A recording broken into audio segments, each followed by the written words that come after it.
அப்படின்னு சொன்ன உடனே அவங்க வந்தாங்க, வந்து எல்லாத்தையுமே பார்த்தாங்க. பார்த்துட்டு அவங்களுக்கு ரொம்ப பிரமிப்பாக ரொம்ப ஆச்சரியமாக இருந்துச்சு. ஸோ ஆச்சரியமாக இருக்கும்போது அவர் என்ன சொன்னார் அப்படின்னு சொன்னால், உங்களுடைய டெஸ்ட்மனி, உங்களுடைய சாட்சியை கொஞ்சம் சொல்ல முடியுமா? நீ வந்து எங்கள் கூட இருந்தது தெரியும், படித்தது தெரியும், சண்டே ஸ்கூல் நடத்துனது தெரியும், ஆனால் நீ ஊழியத்துக்கு போனதுக்கு அப்புறம் நீ என்ன பண்ணின, என்ன செஞ்சேன்னு எங்களுக்கு யாருக்குமே தெரியாது. உன்னுடைய சாட்சி என்கிட்ட சொல்றியா அப்படின்னு கேட்டாங்க. அப்போ நான் சொன்னேன், என்னுடைய சாட்சி ரொம்ப பெரிய சாட்சி, அதை இவ்வளோ நேரத்தில் ஷார்ட்டாக நான் சொல்ல முடியாது, அது ரொம்ப பெரிய சாட்சி. இல்லை, ஒரு மனுஷனுடைய கையில் வந்து ஊழியத்தை ஆண்டவர் கொடுப்பாரு, அவனை ஆசீர்வதிப்பார் அப்படின்றதுல எனக்கு எந்த விதமான சந்தேகமே இல்லை. நான் அதை மனப்பூர்வமாக விசுவாசிக்கிறேன். நிறைய ஊழியக்காரர்களுக்கு கர்த்தர் செஞ்சிருப்பாரு. ஆனால் உனக்கு எப்படி அப்படின்னு கேட்டார். அவர் அப்படி என்ன சொன்னார் அப்படின்னு சொன்னால், எல்லாருக்குமே நடக்கலாம், எல்லாருக்குமே ஊழியம் இது பண்ணலாம், எல்லாமே ஓகே, பட் எனக்கு உனக்கு எப்படி, நீ எப்படி, ஏன் அப்படின்னு சொன்னால், என்னை வந்து அந்த சின்ன வயசில் இல்லை அந்த ஊரில் இருக்கும்போது என்னுடைய குடும்பத்தை பற்றி, என்னை பற்றி, என்னுடைய படிப்பை பற்றி எல்லாத்தையும் தெரிஞ்சவர் ஒருத்தர் தான். அவருக்கு தெரியும், எல்லாமே தெரியும்.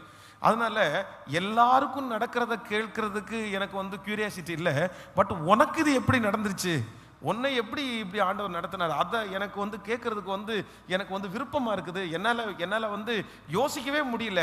ஸோ நீ இப்படி இருப்ப, இந்த இடத்துல மினிஸ்ட்ரி பண்ணுற, இதுதான் ஆண்டவர் உன்னை கொண்டு வந்து வச்சிருக்கிறது, என்னால் கற்பனை கூட பண்ணி பார்க்க முடியல அப்படின்னு ஒன்று சொன்னார். ஆனால் நான் வந்து அவருக்கு பதில் சொல்கிறதுக்கு வாயை திறக்கிறேன், எனக்கு பதில் சொல்ல, எனக்கு எப்படின்னு அவர் கேட்கறதுக்கு எனக்கு பதில் சொல்ல தெரியல. இல்லை சொல்லுங்க பரவாயில்ல. நான் சொன்னேன், இல்லை அது ரொம்ப பெருசு, நான் டைம் ஆகும் அப்படின்னா, பரவாயில்ல, எவ்வளோ டைம் ஆனாலும் பரவாயில்ல, எனக்கு யாருடைய டெஸ்ட் பண்ணி கேட்குறனோ இல்லையோ, நீ என்னுடைய பார்வையில் வந்து தப்பாக நினச்சிக்காத, நீயும் உன்னுடைய ஃபேமிலியும் எவ்வளோ பெரிய சூழ்நிலையில் இருந்தேன்னு எனக்கு தெரியும். பட் அங்கே இருந்த ஆண்டவர் ஒன்று இங்கே கொண்டு வந்திருக்கிறாரு.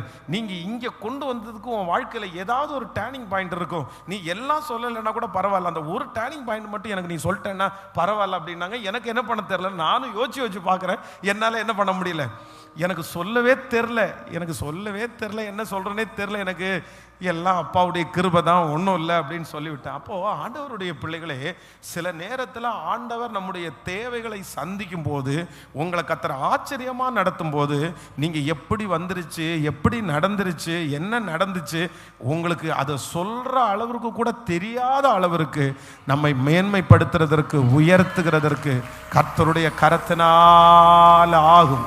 அதுதான் ஆண்டவர் சொல்லுகிறார். காற்றையும் காண மாட்டாய், மழையையும் பார்க்க மாட்டாய், ஆனாலும் பள்ளத்தாக்கு தண்ணீரால் நிரப்பப்படும். நம்முடைய கண்களுக்கு அற்புதம் மட்டும்தான் தெரியும், ஆனா எப்படி நடந்துச்சுன்னு அவருக்கு மட்டும்தான் தெரியும். நம்புறவங்க நல்ல கைகளை தட்டி